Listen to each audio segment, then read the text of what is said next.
Roslindale is a neighborhood striving for better transit connections. Despite its charm and proximity to downtown Boston, transportation accessibility remains a pressing issue. The biggest obstacles on public transit is the commuter rail is relatively infrequent. It's once an hour. They used to have more service at rush hour and less during the rest of the day. And then after the pandemic, they switched to just 1 hour all day long. And then on weekends, only every 2 hours. For folks that don't live close to home, like that really puts a burden on them because then they're just stuck waiting there for an hour. And usually around the areas for certain bus stops in certain neighborhoods across Boston, predominantly Black and brown areas. Like there's no public parks or even a coffee shop to like pop into to like warm up in the winter. So there's a lot of discrepancies there. And the crux mainly from housing and transportation is that it's really hard to live like out in the boonies and not have any access to public transportation, or that you would still need a car to get there. Black and brown Boston residents spend 65% more time commuting on the T than white residents. Mostly they come on time, and sometimes they don't come on time. Yeah. So you have to pay like a chessing game. Yeah. And secondly, they're overcharged. Just for one stop.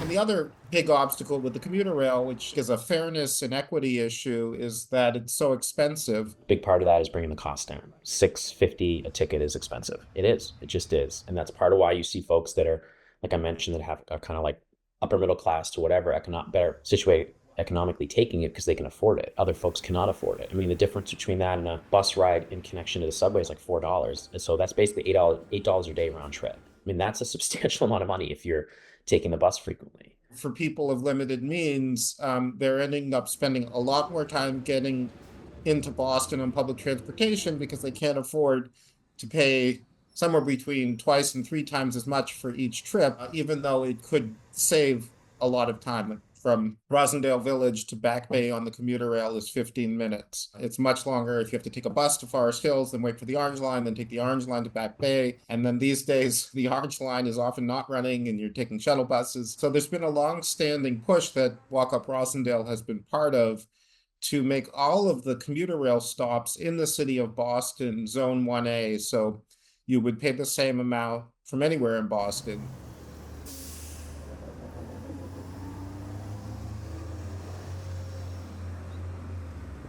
Zone 1A basically means that you're in the city of Boston, so you pay the fare that you would to hop on the bus or the subway. But because it is technically not part of that, I have to pay like $6 and change for just a one-way ride into downtown. So that's also another inaccessible piece that I'm trying to lobby my state rep to work on and really hone in on the transportation piece there. Depending on the days, like on the weekend, I would say 8 out of 10. On the weekdays, I say 3 or 4. It's like an 8. Okay. It's like an 8. I love it. I mean, honestly, it's not possible, but to get the orange line to come a little bit farther out, that'd be great. I love that. These residents' wish for an Orange Line extension isn't just a dream. Experts have weighed in on this potential impact and feasibility as part of Go Boston 2030. A plan to improve Boston's transportation by expanding transit options and supporting underserved communities. The track space, that it is doable. I definitely would love to see it. I think it would transform this part of the city. There are some pros and cons. Some people will say, well, if we do that, it's going to make the area much more attractive, which will drive up housing costs and rents further. So you kind of can't have one without the other.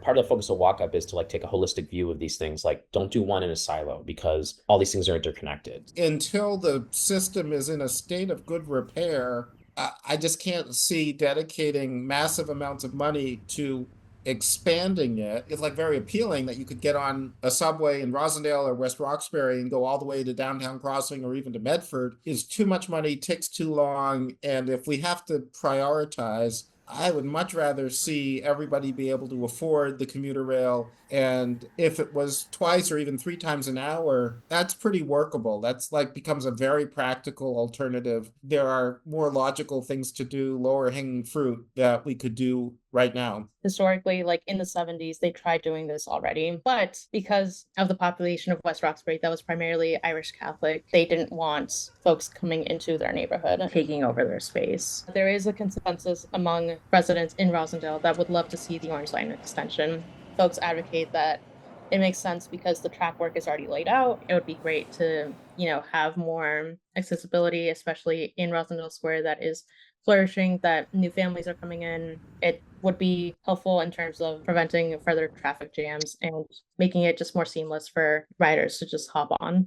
As Roslindale works toward these goals, community voices are shaping the future of public transit, advocating for equity, accessibility, and environmental sustainability.